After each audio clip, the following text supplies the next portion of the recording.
Breaking news మనం చూస్తున్నాం. ఇప్పటికే కాసేపట్లో రేవంత్ ఇంట్లో ఐటీ సోదాలు ముగియనున్నాయి. రేవంత్ కు నోటీసులు ఇచ్చే అవకాశం ఉన్నట్లు తెలుస్తోంది. ఇప్పటికే విచారణ పూర్తయిన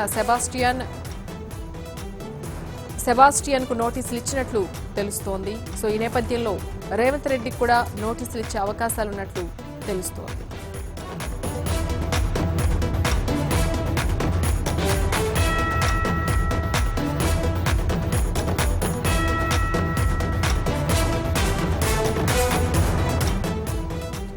దాదాపు 35 గంటలుగా ఈ సోదాలు జరుగుతున్నాయి. దాదాపు 25 గంటలుగా రేవంత్ రెడ్డి విచారణ జరుగుతూ ఉంది. ఈ నేపథ్యంలో విచారణ పూర్తయినటువంటి సెబాస్టియన్ అలాగే ఉదయ్ సింహాలకు నోటీసులు ఇచ్చారు. అలాగే రేవంత్ రెడ్డికి కూడా నోటీసులు ఇవ్వచ్చు అనే అవకాశం కూడా మనకు కనిపిస్తోంది. ప్రస్తుతం ఇంకా ఈ ఐటీ సోదాలు కొనసాగుతున్నాయి. మరి కాసేపట్లో ఈ ఐటీ సోదాలు ముగిసే అవకాశం ఉంది. ముగిసిన అనంతరం రేవంత్ రెడ్డికి కూడా నోటీసులు ఇచ్చే అవకాశం ఉన్నట్లుగా తెలుస్తోంది.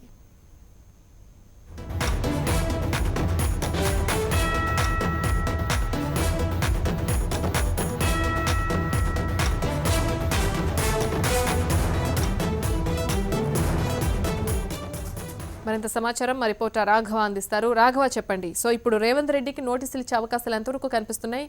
సో ఈ మొత్తం టోటల్గా జరిగినటువంటి ఈ సోదాలకు సంబంధించి మీ దగ్గర ఉన్న వివరాలేంటి? కాంగ్రెస్ ఎమ్మెల్యే రేవంత్ రెడ్డి ఇంట్లో నిన్న ఉదయం 9 గంటల నుంచి ఐటీ సోదాలు కొనసాగుతూనే ఉన్నాయి.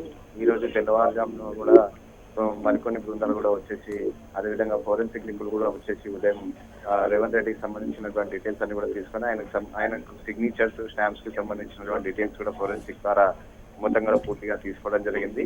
దాదాపు 36 గంటల సమయం, అంటే నిన్న ఉదయం 9 గంటల నుంచి ఇప్పటి వరకు కూడా 36 గంటల్లో గడుస్తుంది. ఇప్పటి వరకు కూడా ఐటీ అధికారులు నాన్ స్టాప్ గా ఇంట్లో సోదాలు జరుపుతూనే ఉన్నారు. అంతేకాకుండా రేవంత్ రెడ్డితో పాటు ఆయన సతీమణిని కూడా బయటికి తీసుకువెళ్లి బ్యాంకులలో వారికి సంబంధించినటువంటి అకౌంట్స్, అదేవిధంగా లాకర్లలో ఉన్నటువంటి పూర్తి డాక్యుమెంట్స్ అన్నింటినీ కూడా స్వాధీనం చేసుకుని దానికి సంబంధించినటువంటి అన్ని వివరాలను రేవంత్ రెడ్డిని అడిగి తెలుసుకున్నట్టు కూడా సమాచారం తెలుస్తుంది.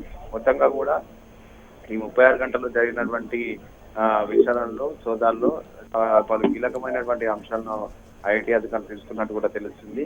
అంతేకాకుండా రేవంత్ రెడ్డి ఇంట్లో ఉన్నటువంటి ల్యాప్టాప్, అదేవిధంగా సిస్టమ్స్, హార్డ్ డిస్క్లు కూడా ఐటీ అధికారులు స్వాధీనం చేసుకున్నట్టు కూడా తెలుస్తుంది.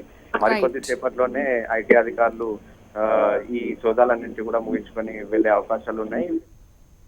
Right Raghava, thank you.